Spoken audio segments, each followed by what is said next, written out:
Hello friends, ഇന്ന് ഞാൻ നിങ്ങൾക്ക് ഒരു ചില്ലി ചിക്കൻ്റെ റെസിപ്പിയാണ് ഷെയർ ചെയ്യുന്നത്. അപ്പോൾ നമുക്ക് ഇതിനാവശ്യമായിട്ടുള്ള വെജിറ്റബിൾ നോക്കാം. സവാള, ക്യാപ്സിക്കം, സ്പ്രിംഗ് ഓണിയൻ, പച്ചമുളക്, ഇഞ്ചി, വെളുത്തുള്ളി. പാൻ അടുപ്പിൽ വെച്ച് എണ്ണ ഒഴിച്ച് അതിൽ കൊത്തിയരിഞ്ഞ ഇഞ്ചി, വെളുത്തുള്ളി, സവാള, പച്ചമുളക് പിന്നെ ക്യാപ്സിക്കം കൂടി ഇട്ട് നന്നായിട്ട് വഴറ്റിയെടുക്കുക. അതൊന്ന് വഴണ്ട് വരുമ്പോൾ നമുക്ക് കുരുമുളക് പൊടി ചേർക്കാം.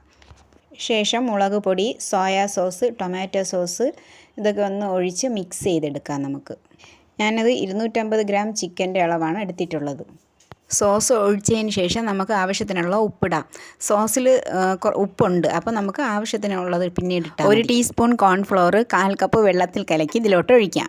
അടുത്ത മാരിനേറ്റ് ചെയ്ത ചിക്കൻ നമുക്ക് ഇതിലോട്ട് ചേർത്ത് കൊടുക്കാം. അതിനായിട്ട് ഞാൻ ചിക്കനിൽ 1 ടീസ്പൂൺ ഇഞ്ചി വെളുത്തുള്ളി പേസ്റ്റ്, മുളക് പൊടി, കുരുമുളക്, മഞ്ഞൾപ്പൊടി പിന്നെ കോൺഫ്ലോറും മുട്ടയും ഇതെല്ലാം കൂടെ മിക്സ് ചെയ്ത് ഫ്രൈ ചെയ്തെടുത്ത ചിക്കനാണ്. ലാസ്റ്റ് നമുക്കിതിൽ കുറച്ച് സ്പ്രിംഗ് ഓണിയനും കൂടെ മിക്സ് ചെയ്തെടുക്കുക. അങ്ങനെ നമ്മൾ ചില്ലി ചിക്കൻ റെഡിയായി. ഇത് നമ്മൾ ഫ്രൈഡ് റൈസിൻ്റെ കൂടെ കഴിക്കാൻ വേണ്ടിയിട്ടാണ് ചില്ലി ചിക്കൻ റെഡിയാക്കിയത്. ഫ്രൈഡ് റൈസിൻ്റെ റെസിപ്പി അടുത്ത വീഡിയോയിലിടാം.